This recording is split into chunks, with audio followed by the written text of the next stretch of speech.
তাকে আসিফ মাহমুদ সজীব ভুইয়াই নাকি প্রথম ফোন করেছিলেন এবং তিনি তখন ফ্রান্সে ছিলেন। বারবার তিনি আসিফকে বলেছিলেন অন্য কাউকে খুঁজে নাও, কিন্তু আসিফ মাহমুদ বলেছিলেন অনেক দেরি হয়ে যাচ্ছে, পুরো দেশ একটা সরকারের জন্য অধীর আগ্রহে অপেক্ষা করছে, আপনি রাজি না হওয়ার কারণে 3 দিন ধরে দেশে কোনো সরকার নেই। মানে বাংলাদেশে এক ইউনুস এসে যদি উদ্ধার না করতেন তাহলে বাংলাদেশে আর কোনো সরকার গঠিত হতো না। ইউনুস এটা একদম পরিষ্কার করে বলে দিচ্ছেন এবং তিনি বলেছেন যে আসিফ যখন এই কথা তাকে বললেন যে 3 দিন ধরে সরকারই হতে পারছে না, শুধুমাত্র তিনি প্যারিসের হাসপাতাল থেকে এসে বাংলাদেশে প্রধান উপদেষ্টার দায়িত্ব না নেওয়ার কারণে, তখন তিনি দ্রুত বিমানের টিকিট কেটে বাংলাদেশে চলে আসেন। বাংলাদেশে বিএনপি সরকার ক্ষমতায় আসার পর থেকেই এই দাবিটি বিভিন্ন মহল থেকে ছিল যে অন্তর্বর্তী সরকারের সময় ইউনূস সরকারের আমলে যে ব্যাপক দুর্নীতির অভিযোগ এসেছে, যেগুলোর নানা কিছুর প্রমাণ ওরকম একটা অবরুদ্ধ সময়েও সামাজিক যোগাযোগ মাধ্যমে সংবাদ মাধ্যমে বেরিয়ে এসেছে, সেসবের তদন্ত হওয়া উচিত বিএনপি সরকারের আমলে এসে। অন্তত এই যে হামের টিকা কেনার গাফিলতি করে ইউনূস সরকারের গাফিলতির জন্য শত শত শিশু বাংলাদেশে মারা যাচ্ছে, সেই বিষয়ে অভিযোগ এনে যথাযথ তদন্ত ও বিচার করা তারেক রহমান সরকারের দায়িত্ব। কিন্তু তারেক রহমান সরকার যে ইউনূসকে ঘাটাঘাটি করবেন না সেটা স্পষ্টতই বোঝা যাচ্ছিল যখন এই হামের টিকা কেনার গাফিলতির জন্য কিংবা মাইলস্টোনে এত বড় একটা প্রশিক্ষণ বিমান ধসে পড়ার জন্য কিংবা সে সময়কার সরকারের অনিয়ম দুর্নীতির অভিযোগে নানা ব্যক্তিরা আদালতের দ্বারস্থ হচ্ছিলেন, মামলা করার চেষ্টা করছেন, রিট আবেদন করার চেষ্টা করছেন এবং কিছুই যখন আদালতে গৃহীত হচ্ছে না, নাকচ হয়ে যাচ্ছে, তখন বুঝতে বাকি থাকছিল না যে তারেক রহমান সরকারের সঙ্গে একটা অলিখিত বোঝাপড়া আছে ইউনূস সরকারের, যে তারেক রহমান ইউনূসকে ঘাটাতে যাবেন না, আর তিনি যদি ঘাটাতে যান তাহলেই ইউনূস এমনভাবে তাকে দংশন করতে পারবেন যে তারেক রহমানের পক্ষে আর শান্তিতে প্রধানমন্ত্রিত্ব ধরে রাখা সম্ভব হবে না। এমন একটা বোঝাপড়া যখন ক্রমশ স্পষ্ট হচ্ছিল, বিশেষ করে হামের টিকা কেনার গাফিলতিটার বিষয়টি নিয়ে ভাবলে, তখন হঠাৎ করেই স্বরাষ্ট্রমন্ত্রী সালাউদ্দিন আহমেদ, প্রধানমন্ত্রী তারেক রহমানের মন্ত্রিসভার সবচেয়ে প্রভাবশালী সদস্য, তারেক রহমানের অত্যন্ত ঘনিষ্ঠ সেই স্বরাষ্ট্রমন্ত্রী সালাউদ্দিন আহমেদ রোববার রাতে বলে বসেছেন যে অন্তর্বর্তী সরকারের 18 মাসের শাসনামলে হওয়া দুর্নীতি তদন্তের তিনি আহ্বান জানান তার প্রধানমন্ত্রী তারেক রহমানের প্রতি। দুর্নীতি কোথায় হয়েছে, কিভাবে হয়েছে, কারা করেছে, সবকিছু খুঁজে বের করা হোক। ট্রান্সপারেন্সি ইন্টারন্যাশনাল বাংলাদেশ, টিআইবি, মানে ডক্টর ইউনূসের খুব ঘনিষ্ঠ এই টিআইবির প্রধান ইফতেখারুজ্জামান এমনকি এই যে ডক্টর ইউনূসের বিভিন্ন কমিশনের সঙ্গেও জড়িত ছিলেন। তো সেই টিআইবি সম্প্রতি তাদের এক প্রতিবেদনে বলেছে যে বাংলাদেশের সর্বোচ্চ দুর্নীতি হয়েছে অন্তর্বর্তী সরকারের সময়। সালাউদ্দিন আহমেদ বলছেন, তিনি বলছেন আমি বলছি না, পত্রিকাটি এখন আমার কাছে নেই, সবাই দেখেছেন, তো তারা তো দায় মুক্তি পেতে পারে না, মানে ইউনূস সরকার তো দায় মুক্তি পেতে পারে না। এই আলাপটা যখন তারেক রহমানের এক মন্ত্রী সংসদে দাঁড়িয়ে তুললেন, ইউনূস সাহেব একেবারে চাঙা হয়ে উঠে মনে করিয়ে দিয়েছেন বিএনপিকে এবং বিএনপি জামায়াত সহ সকল রাজনৈতিক দলকে যে ইউনূস সাহেব একা নন, তার পেছনে রাজনৈতিক দল আছে এবং তিনি জুলাই আগস্টের সেই আন্দোলনের একজন মহানায়ক, মহাপুরুষ বটে। সম্প্রতি টিআইবির জরিপে বলা হয়েছে যে ওই অন্তর্বর্তী সরকার ইউনূস সরকারের আমলে ক্ষমতাচ্যুত আওয়ামী লীগ সরকারের আমলের চাইতেও সেবা খাতেই শুধুমাত্র দুর্নীতির পরিমাণ 10% বেশি বেড়েছিল এবং সে সূত্র ধরে এই সালাউদ্দিন আহমেদ সাহস করে সংসদে বলেছেন যে এই দুর্নীতির তদন্ত হওয়া দরকার। রোববার সারাদিন ধরে সাভারের জিরাবতে ইউনূস সেন্টার এবং গ্রামীণ গ্রুপের পরিচালনায় চলেছে তাদের সোশ্যাল বিজনেস ডের আয়োজন এবং সেখানে ডক্টর মোহাম্মদ ইউনূস আবারও সেই 2024-এর জুলাই আগস্টের আন্দোলনের কথা মনে করিয়ে দিয়েছেন। সেই আন্দোলনের মাস্টার মাইন্ড কারা, মহানায়ক কারা, সে বিষয়ে নানা রকম স্মৃতিচারণ করেছেন এবং পত্রিকার পাতা আজ সয়লাভ যে ডক্টর মোহাম্মদ ইউনূস কাকে কাকে নেতা মনে করছেন। ডক্টর মোহাম্মদ ইউনূস জাতীয় নাগরিক পার্টি এনসিপি দলটা একদম নিজের হাতে গড়ে দিয়েছেন। Doctor Mohammad Yunus master mind হিসেবে মাহফুজ আলমকে পরিচয় করিয়ে দিয়েছিলেন 2024 সালের সেপ্টেম্বরে নিউ ইয়র্ক গিয়ে ক্লিন্টন সেন্টারের এক অনুষ্ঠানে।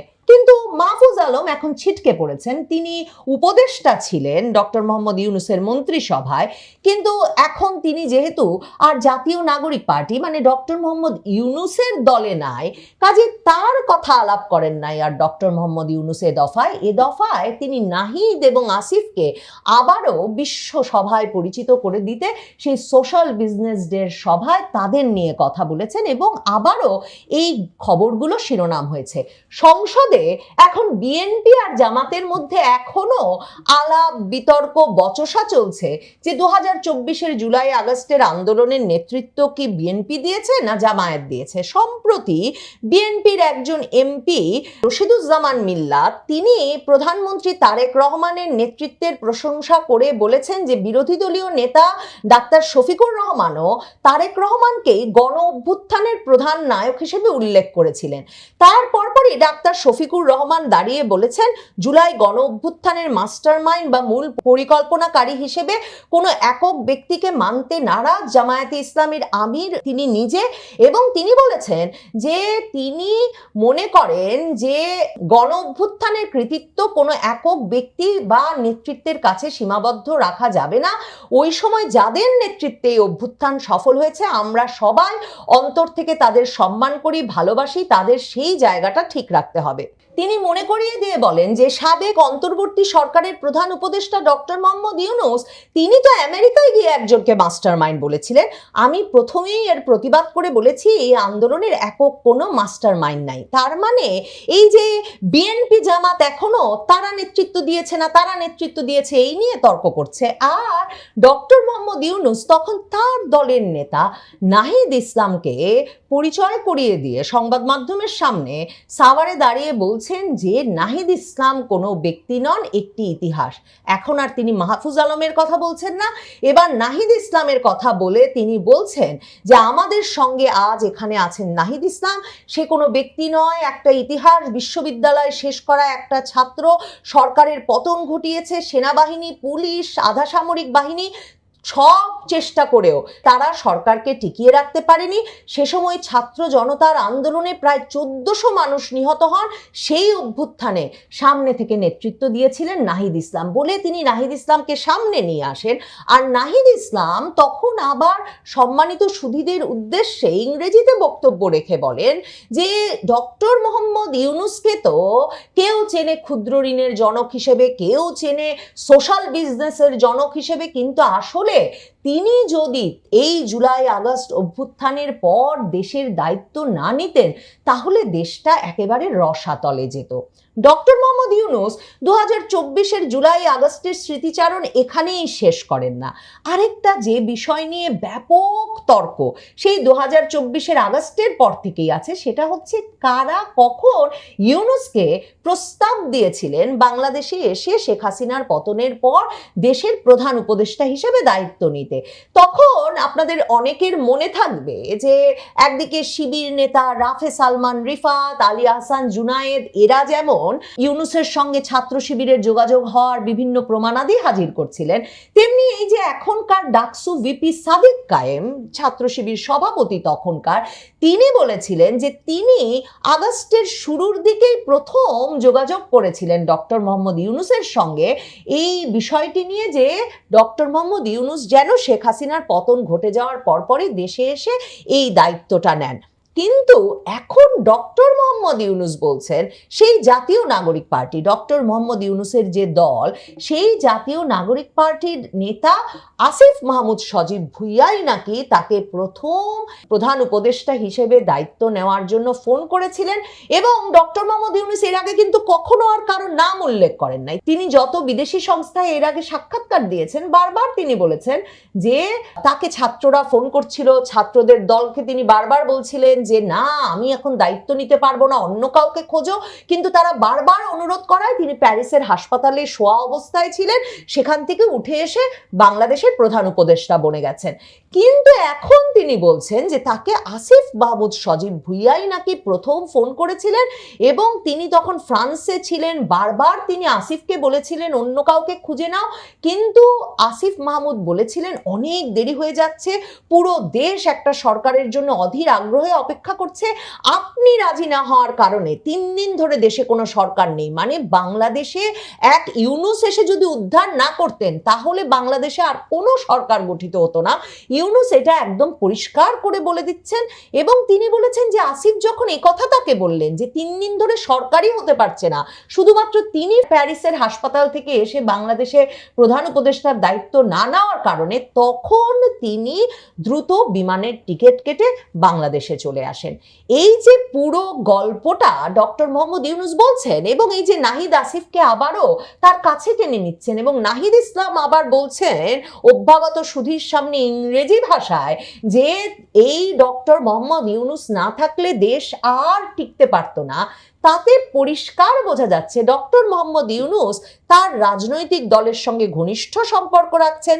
যারা ভাবছেন ডক্টর মোহাম্মদ ইউনূসের কোনো রাজনৈতিক দল নাই, তারা যে একটা কাঁচা হিসাব নিকাশ করছেন, ডক্টর মোহাম্মদ ইউনূসও সেটা মনে করিয়ে দিতে চাইছেন বিএনপি, জামায়াত সহ সকল রাজনৈতিক দলকে, বিশেষ করে বিএনপিকে, যার স্বরাষ্ট্রমন্ত্রী দুর্নীতির তদন্ত করা দরকার অন্তর্বর্তী সরকারের এমন সাহসী মন্তব্য করে বসেছেন সংসদে যে ডক্টর মোহাম্মদ ইউনূসই আসলে 2024-এর জুলাই আগস্টের মূল নেতা এবং তার পেছনেই আছে সেই তরুণ নেতৃত্ব যারা পুলিশ, সেনাবাহিনী, বিজেপি, হাসিনা সরকার কারো তোয়াক্কা না করে রাজপথে একেবারে সামনে দাঁড়িয়ে 2024-এর জুলাই আগস্ট আন্দোলনের নেতৃত্ব দিয়েছিল। ডক্টর মোহাম্মদ ইউনূস 1-11 সরকারের সময় 2007 সালে নোবেল পুরস্কার পাওয়ার মাত্র 5 মাসের মাথায় আর 1-11 সরকার গঠিত হওয়ার 15-20 দিনের মাথাতেই ভারতের নয়াদিল্লিতে গিয়ে মনমোহন সিং, সোনিয়া গান্ধী, প্রণব মুখার্জিদের সঙ্গে দেখা করে জানিয়ে দিয়েছিলেন তিনি রাজনৈতিক দল গঠন করতে প্রস্তুত। এবং এরপর ফেব্রুয়ারির মাঝামাঝিতেই তিনি রাজনৈতিক দল গঠনের ইচ্ছার কথা জানিয়েছিলেন, পরামর্শ চেয়েছিলেন। এরপর নাগরিক শক্তি নামে একটা রাজনৈতিক দল গঠনের ঘোষণাও দিয়েছিলেন।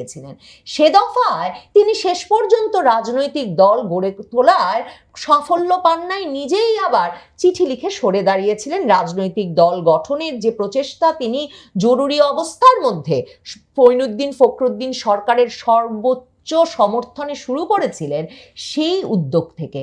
কিন্তু এ দফায় তিনি নিজেই যখন ক্ষমতায় বসেছিলেন তখন তার সকল পৃষ্ঠপোষকতায় এই নাহিদ আসিফদেরকে যে তিনি দল গঠনের পরামর্শ দিয়েছেন সেটাও কিন্তু তিনি আন্তর্জাতিক সংবাদ মাধ্যমে সাক্ষাৎকার দিয়ে বলে রেখেছিলেন। কাজেই নাহিদ আসিফরা জানেন তাদেরকে মন্ত্রী যেমন করেছেন ডক্টর মোহাম্মদ ইউনূস, ছাত্রদের নেতৃত্বে, যুবকদের নেতৃত্বে এর আগেও তো অনেক আন্দোলন হয়েছে, তারা তো গিয়ে কখনো মন্ত্রী পদে বসেন নাই এবং এই যে ব্যাপক দুর্নীতি, সেই দুর্নীতিতে অংশ নেওয়ারও সুযোগ পান নাই। এদের যে অর্থনৈতিক এবং রাজনৈতিক উত্তরণ এত দ্রুত সময়ে ইউনূস সাহেবের জাদুর কাঠিতে ঘটে যেতে পেরেছে, নাহিদ আসিফরা নিশ্চিতভাবেই ইউনূস সাহেবের পেছনে থেকে সেই সমর্থনের এক রকমের প্রতিদান বরাবর দিয়ে যাবে। এবং এরই মধ্যে এনসিপির সঙ্গে এসে তখনকার ছাত্র শিবিরের আরো যারা নেতারা জড়িত ছিলেন 2024-এর জুলাই আগস্ট আন্দোলনে, আলী হাসান জুনায়েদ, রাফে সালমান রিফাত, যারা আপ পার্টি গঠন করেছিলেন তারা এসে যুক্ত হয়েছেন। এরই মধ্যে যোগ দিয়েছেন ব্যারিস্টার ফুয়াদদের এবি পার্টির অনেক সদস্য, যোগ দিয়েছেন বৈষম্য বিরোধী ছাত্র আন্দোলনের অনেক নেতাও। কাজে ইউনূস সাহেবের দল শক্তি বৃদ্ধি করছে, সামনে আছে আন্তর্জাতিকভাবে পরিচিত নেতা নেতা ইউনূস সাহেব, এবং ইউনূস সাহেব যে এখন পর্যন্ত তার রাজনৈতিক দলের সঙ্গে সংযোগ হারাতে প্রস্তুত নন, সেটা তিনি আবারও চাঙা হয়ে উঠে এমন সময়ে ঘোষণা দিলেন যখন ট্রান্সপারেন্সি ইন্টারন্যাশনাল বাংলাদেশ তার সরকারের বিরুদ্ধে ব্যাপক দুর্নীতির প্রমাণ হাজির করেছে। কাজেই সংসদে এখনো বিএনপি জামাত কে নেতৃত্বে ছিল 2024-এর জুলাই আগস্টের আন্দোলনের এই নিয়ে বিতর্ক করছে, আর ডক্টর মোহাম্মদ ইউনূসকেই সেই আন্দোলন শেষে সবচেয়ে বড় রক্ষাকর্তা হিসেবে স্বীকার করে নিচ্ছে। ডক্টর মোহাম্মদ ইউনূস ওই আন্দোলনের নেতা হিসেবে যাদেরকে স্বীকৃতি দিচ্ছেন সেই নাহিদ আর আসিফ। ডক্টর মোহাম্মদ ইউনূসই 2024-এর জুলাই আগস্ট আন্দোলনের মূল চরিত্র হয়ে থাকছেন। তারেক রহমান, ডাক্তার শফিকুর রহমান তাদেরকে তাই প্রয়োজন হলেই তিনি সাইডলাইনে সরিয়ে দিতে পারবেন।